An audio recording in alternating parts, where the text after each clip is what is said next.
Operation Akarsh. ఇద్దరు రాజకీయ నాయకులు మాట్లాడుకుంటున్నారు. మన మంత్రి గారి ఇద్దరి అబ్బాయిలకి ఆయన బుద్ధులే వచ్చేశాయి.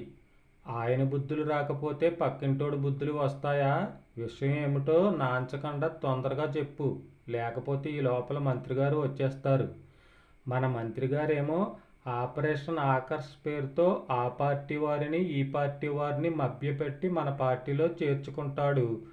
అవును, అది రెగ్యులర్గా జరిగే ప్రాసెసే కదా, అందులో పెద్ద వింత ఏముంది?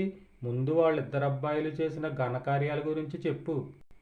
10 రోజుల కిందట పెద్ద అబ్బాయి ఆపరేషన్ అమ్మాయి పేరుతో వాళ్ళ ఎదురింట్లో ఉన్న అమ్మాయిని లేపుకుపోయి గుళ్ళో పెళ్లి చేసుకున్నాడు.